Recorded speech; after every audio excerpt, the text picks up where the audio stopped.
Good afternoon. This is Becca King we're interviewing today. I'm Carol Letson, and Edie Heineman is also here doing the interview as part of our ECHO project, Greening Greenfield.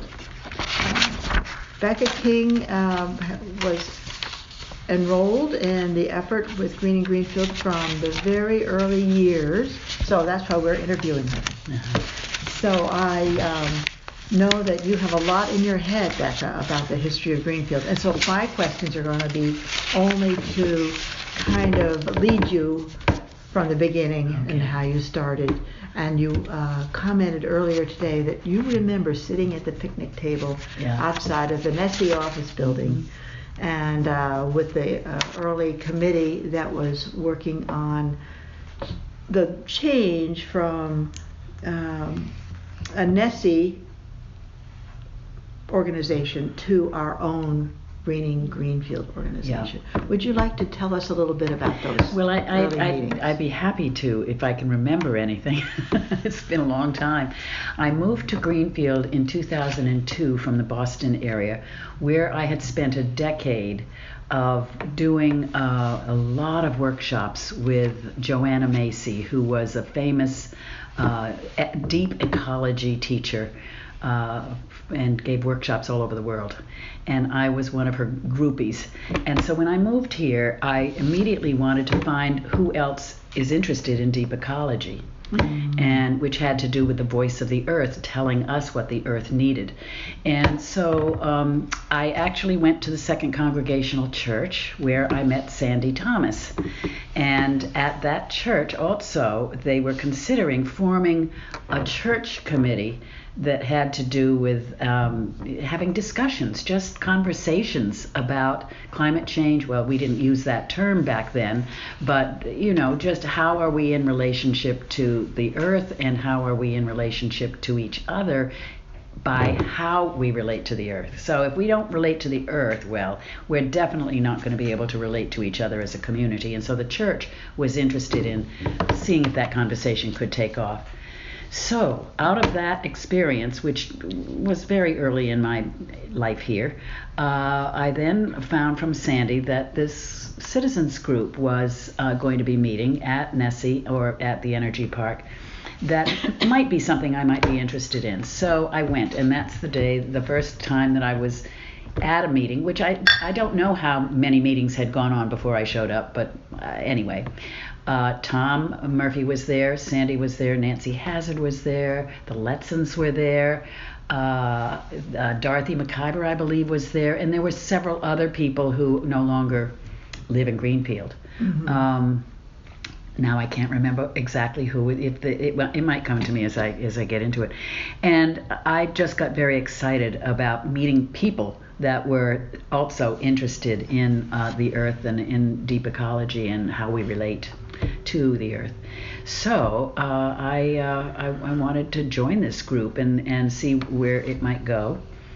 I don't really remember next steps. I think we met a couple of times, and we were talking about how do we become a citizens group, and what kind of format do we want, and committees coming sort of from a core group of people that might be considered leaders in the group because they were activists or had already been activists.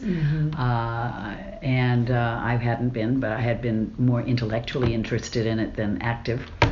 And that's what I can remember about the very early stages. And then I don't remember what year we started the 10% challenge. I think it was 2008, because it was a 2-year project, and it might have been thought of before then. And that was really I think that was my first project that I took leadership in. Good, Becca, thank you so much. I think in my timeline I have 2009 10% challenge. Well, probably, yeah. I mean, I think good. Susan and I both started working on it in 2000, and it took us 2 years, a year of planning and then a year of actually doing it. Yes, it took a lot of planning. Yeah, so it was in advance of 2010, our first big decade in this century, and the idea was to reduce all Greenfield carbon usage by 10% by 2010. And that was a wonderful goal. And it seemed that there were lots of things leading us towards that goal. We felt a sense of urgency. We were beginning to look at our own individual lives and how they contributed to the problems. So we had a way of looking at our lifestyle choices. Right. What kind of cars were we driving? How long were our showers? What kind of products did we purchase, and how were they marketed, and how were they wrapped and delivered to the door? We had house parties, right? Mm-hmm. To invite people, neighbors. Yes. Yeah. Yep, we did, and we. That's pretty much we're really trying to awaken ourselves to our own culpability, if you will, or our own contribution to the damage that our species was doing to the earth. And our neighbors group was formed out of that. Sandra Boston and I were having a walk one day and said, what if we were to share the price of a Prius? This was in 2006 when Nancy had gotten hers, and we thought, oh, that would be a great kind of car that we could have if we shared car, because we were in the neighbors group, we were beginning to talk about sharing things like lawnmowers and snow blowers, and not everybody having to buy their own, but actually sharing. So we really were looking at ways that we could change our lifestyle. That was what interested me in that group anyhow. And so out of that, the neighbors group came, and I think we had many house discussions within the beginning years of the neighbors group as well. And we wanted to see if we could seed other groups in town that would meet. Peter Letson and I did a thing called the Carbon Diet, which was a national program that we found somewhere. Somebody referred it to us, and we gave discussion groups in some of the churches in town to get people to think about what are the ways that we can reduce, recycle, reuse, and change our lifestyle, because we felt that that's what was needed. That was the goal, as far as I was concerned, of the early stages of Greening Greenfield, was to really change our lifestyles and our choice making. Do you remember there's one thing that I don't think I know the origin of, the ice cream social. Oh, that was our kickoff. That was the when Bart's Ice Cream was in town, and they had a storefront. On Main Street, on right? Main Street, yeah, which is now, I think, the Thai Blue Ginger restaurant. And so we connected with the owner of Bart's and had asked if we could have a launch of Greening Greenfield. Some of our earlier members were very interested in branding the name, that we wanted to be able to have a name that eventually people would associate with our work in town. We didn't just want to be another anonymous and invisible town committee. We wanted to be a branded committee that everybody could know was making big waves in the town. And my sense is we have, and it's really been thanks to a lot of those early people that have worked in public publicity, relationship with the local paper, the recorder, and we every event that we did, we had something in the newspaper that announced it to the public. And we also had the Green Hero column, and that was.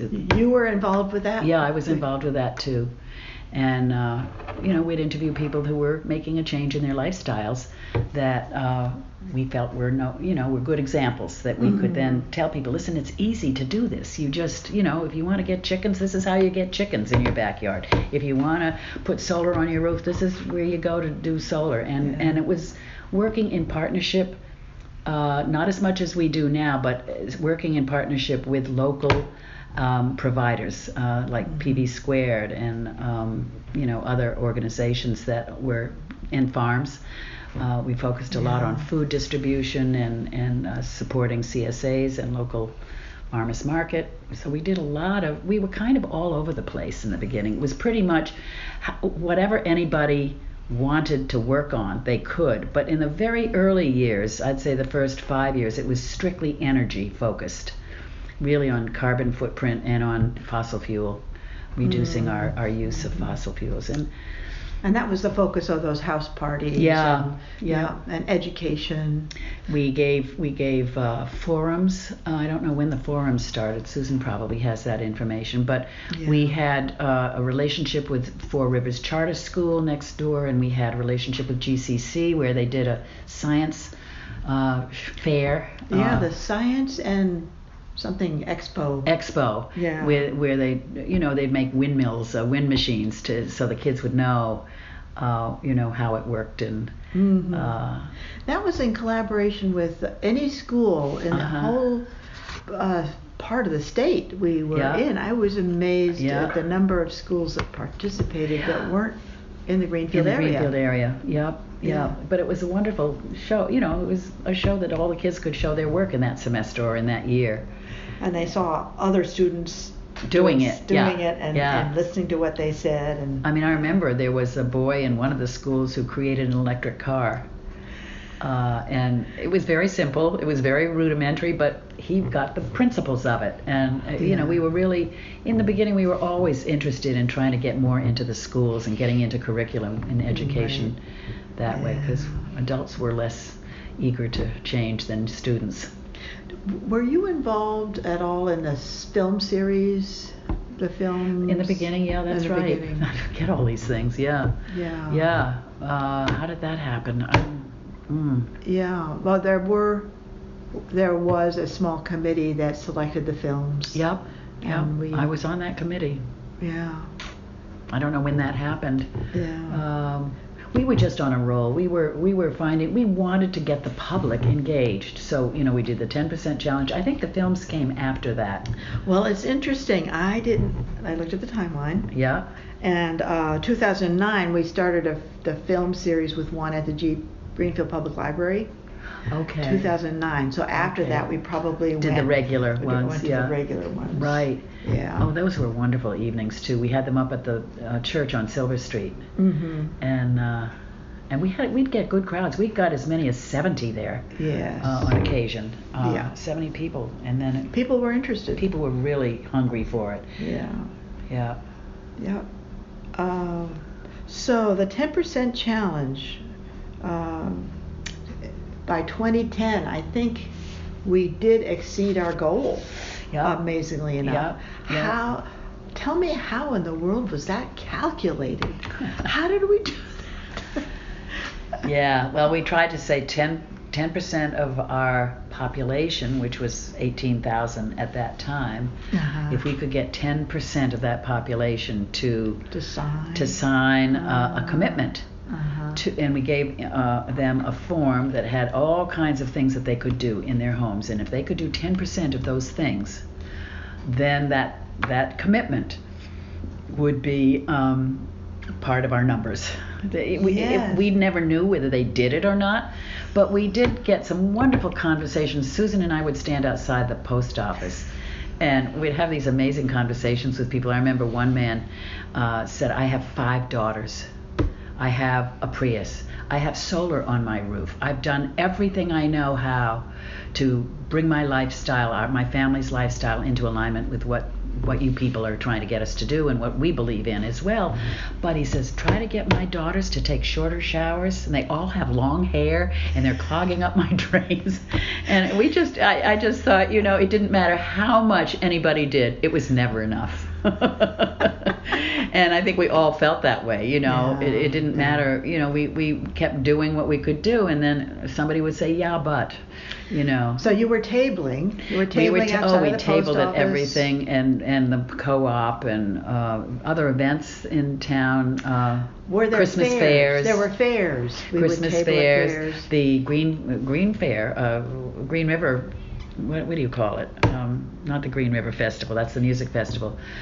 The county fair up at the fairgrounds. Yeah, we did that. Tabled. We tabled at a fair that GCC had, which was a community outreach at the time of all kinds of nonprofits that were doing good work in different ways, and we joined that. So we were tabling a lot.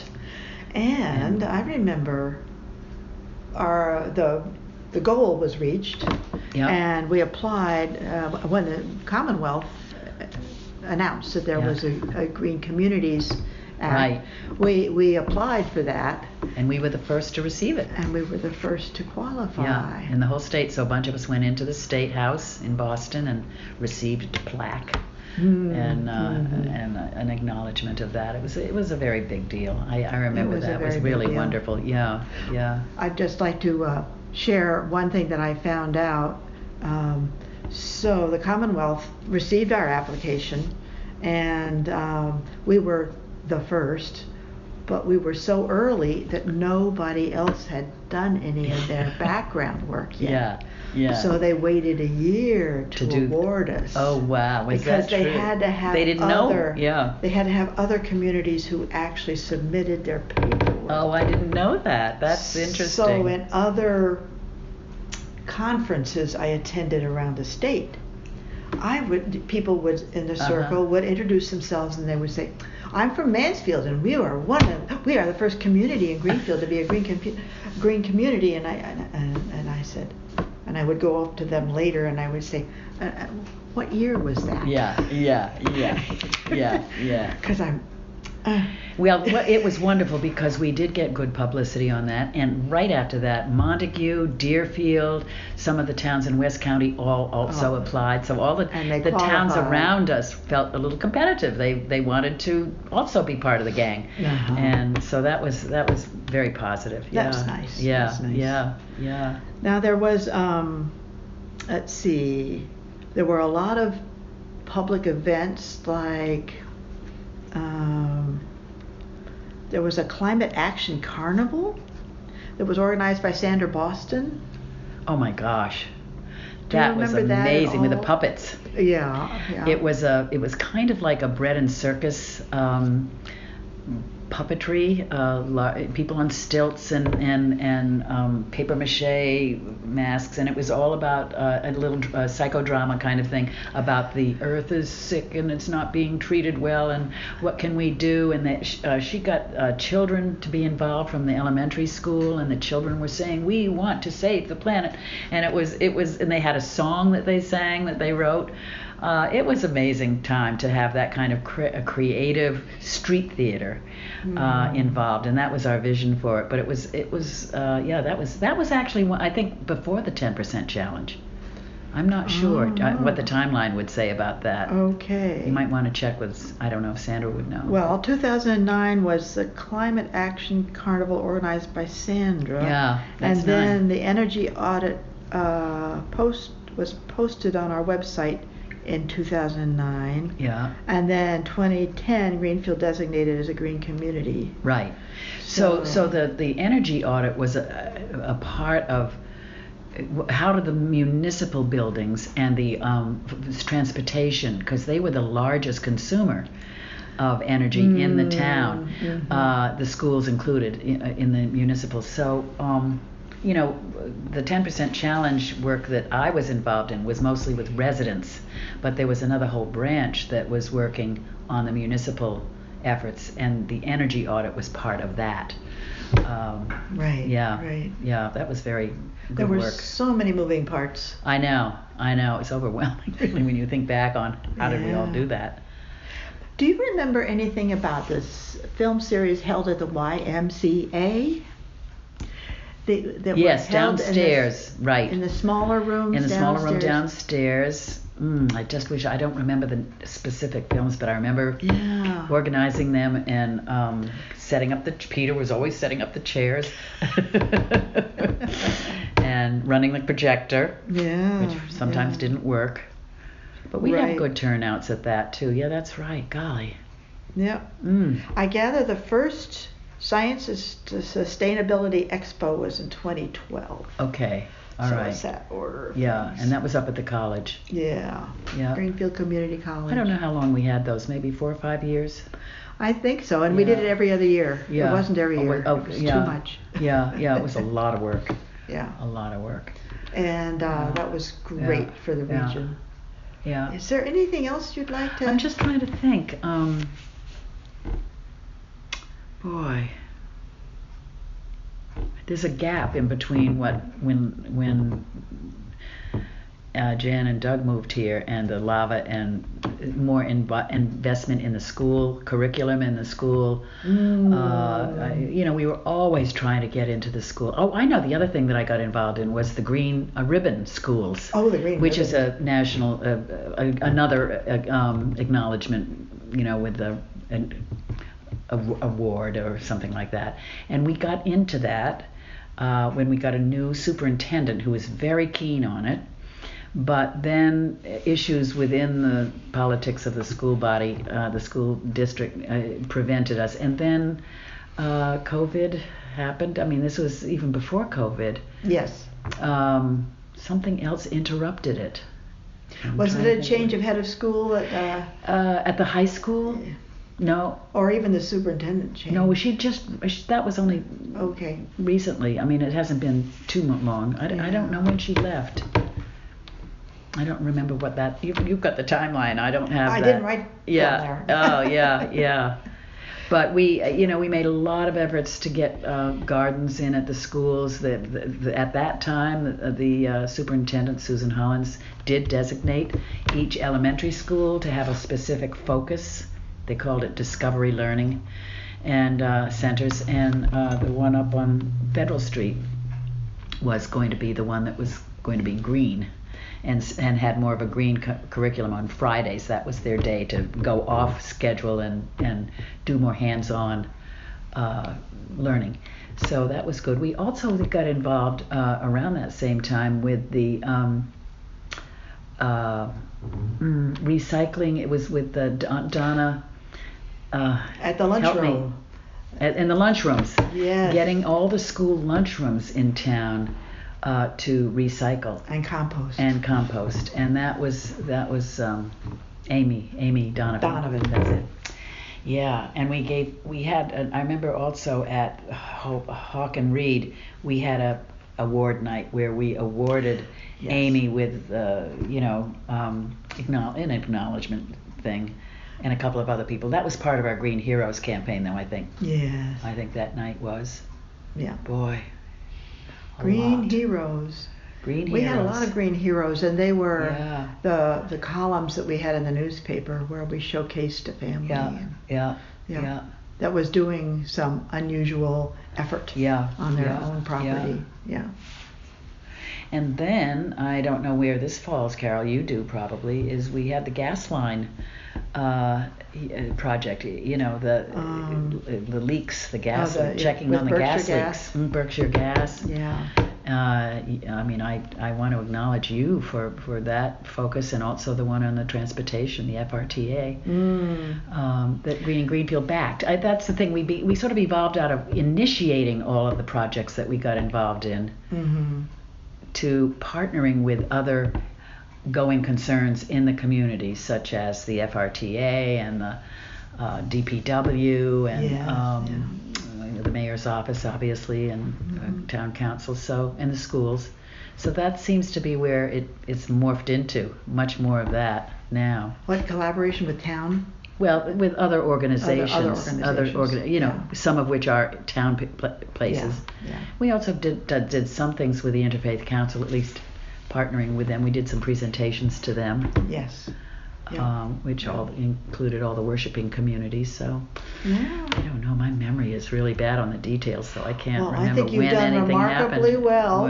To surprise you with amazing. all these questions. Yeah. No, your questions are great because they help me to think about. I needed this cheat sheet. It's really amazing though when you think about how there were so many things that we were doing in a 10-year period of time. Maybe is that?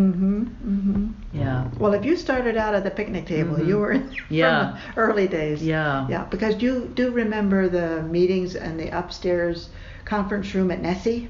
Yeah, okay. We graduated from the picnic table to the upstairs because we had to go in inside. Yeah. And now we are homeless. Yeah.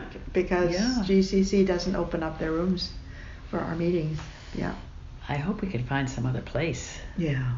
Well, thank you, Becca. This has been delightful. You're welcome. Well, thank you. My gosh, you've really given me a gift to remember all that stuff. Those were good years. Those were really... Do you have any questions? Thank you. I do. You were there from you moved to here 2002. Yeah. And you saw the origins, and I heard you talk about how you were involved in how to make Greening Greenfield a very specific kind of citizens committee. What we've heard from others, and we're all involved in it, so we know that Greening Greenfield is a rather leaderless organization, which is very unusual. Although it takes it takes a town to make things happen, and it really has been exemplified through Greening Greenfield. But I do want to diverge slightly and ask you, Becca King, what do you feel you brought to Greening Greenfield in the melee? I think I was an agitator for structure. Okay. And I wanted, for a while, there were four of us, Susan, Carol, Nancy, and myself, who were sort of secretly trying to see if we couldn't get an executive committee who could at least create a structure for the organization, that we would have committee heads and they would report to we would have reports every meeting, and how would we run the meetings, or was it just going to be whoever is facilitating it, they would just like let anybody do anything? I mean, I really am somebody that just likes structure. I like to know what's going to happen and how it's going to happen. So that's part of what I brought to it. That did not happen. And it didn't. And what's your take on that? Why do you think it didn't happen? I think that, I think the four of us were loath to alienate our peers in some way that we would they might think we thought we were better than the rest of them. I think it's a woman's issue. We don't want to make conflict, and I think we are afraid of conflict. I really think that. And have you seen it? In looking back, how do you think it's worked? Always looking for structure and not having it. Well, I think it has surprised me. I think that some really wonderful projects and leadership has come out of it in a way that it might not have prior to that. I think you and Peg coming have made a huge difference, and Jan, and Jan particularly, of course. Some of the newer people who weren't there in the beginning have brought a really fresh way of being in a community group. And I think of it more as a community group rather than an activism. Because you're creating community in a way that's supportive of everybody else in the community. I think of how Peg's focus on composting. She brought that with her. That's been a big interest of hers, and she's done a lot with that. And we did stuff with that too in our forums. I think all of those have been really impactful in the community. Did you have any one particular interest that you spearheaded? Like the philosophy of Greening Greenfield is, if you have an idea, bring it to the table, and if you can get a couple people to work with you, you can run with it. Well, that was the 10% challenge. That to me was my most owned project. And your name was connected with that. And the films were my owned project also. And I would say I had also I partnered with Nancy around publicity and branding. Okay. That I really felt strongly that we could make a difference if people knew about us, and they did. We have, and I think that's been good.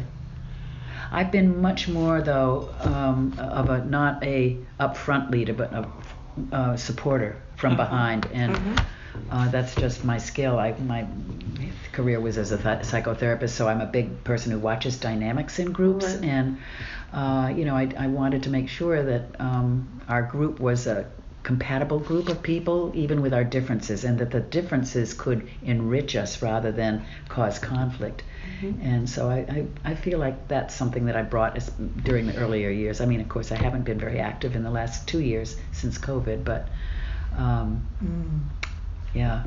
And I miss it. There's a part of me that misses it, but I've been in a different life stage passage right now, turning into my 80s and feeling I need to slow down. I've had some issues of physical and medical issues, so I'm giving myself permission to pull back a little bit. But that doesn't mean that I don't support Greening Greenfield. I still want to contribute in whatever ways I can. Do you have any thoughts on what you see with Greening Greenfield going into the future? Yeah. What would you like to see?